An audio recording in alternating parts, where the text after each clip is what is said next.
Hi everyone, friends, families, and folks.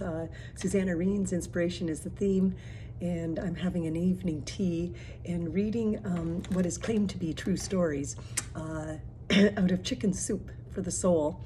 And this one is called A Gift for Robbie. Little Robbie, our neighbor's nephew, carefully spooned some of his water rations into a saucer and started for the door.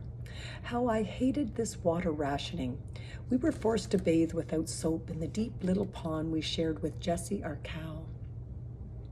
She was all we had now. Wells were dry, crops transformed to dust, and blew away with our dreams during the worst drought our small farming community had ever seen. I held the screen open for Robbie and watched, smiling as he slowly sat on the steps. Dozens of bees circled his tousled brown curls in an angel's halo. He imitated their buzzing, which brought them to the saucer to sip the precious liquid. His aunt's words echoed in my ears. I don't know what I was thinking when I took him in. Doctor says he wasn't hurt in the crash that killed my sister, but he can't talk. Oh, he makes noises all right, but they aren't human. He's in a world of his own, that boy. Not like my children at all. Why couldn't she see the wonderful gifts this 4-year-old boy possessed? My heart ached for Robbie. He had become the dearest part of our world, eagerly tending the garden with me and riding the tractor or pitching hay with my husband Tom. He was blessed with a loving nature and a deep admiration for all living things that I knew he could talk, and I knew he could talk to animals.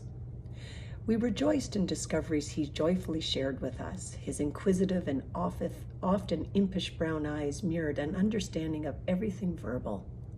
I longed to adopt him. His aunt had hinted often enough.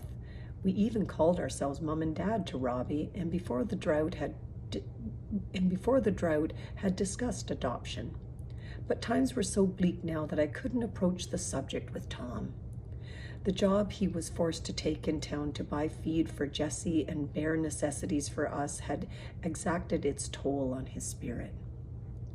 Robbie's aunt eagerly agreed to our request that he live with us for the summer. All his days were spent in our company anyway. I brushed away a tear, remembering how tiny and helpless he looked when she hastily put his hand in mine and gave me a rumpled brown paper bag. It contained 2 faded t-shirts we had bought him last year at the county fair and a hand-me-down pair of shorts. This and the clothes he wore were his only belongings, with the exception of one prized possession. On a silken cord around his neck dangled a hand-carved whistle. Tom had made it for him in case he was ever lost or in danger. After all, he could not call out for help. He knew perfectly well that the whistle was not a toy. It was for emergencies only, and to blow it would bring us both running. I had told him the story of the boy who cried wolf, and I knew he understood me. I sighed as I dried and put away the last supper dish. Tom came into the kitchen and picked up the dishpan. Every ounce of recycled water was saved for the tiny vegetable garden Robbie had planted beside the porch. He was so proud of it, and he tried desperately to save it. But without rain soon, it would be sure to be lost. Tom put the pan on the counter and turned to me. You know, honey, he started, I've been thinking a lot about Robbie lately. My heart began to pound in anticipation, but before he could continue, a shrill blast from the yard made us jump. My God, it's Robbie's whistle. By the time we reached the door, the whistle was blowing at a feverish pace.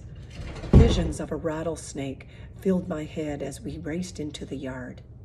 When we reached him, Robbie was pointing frantically skyward, and we couldn't pry the whistle from his grip. Looking up, we saw the most magnificent sight. Rain clouds, gigantic rain clouds with black, ominous bottoms. Robbie helped me. Robbie, help me quickly. We need all the pots and pans from the kitchen. The whistle dropped from his lips, and he raced with me to the house. Tom ran for the barn to drag out the old wash tub. When all the containers were placed in the yard, Robbie ran back to the house. He emerged with 3 wooden spoons from the kitchen drawer and handed one to each of us. He picked up my big stock pot and sat cross-legged.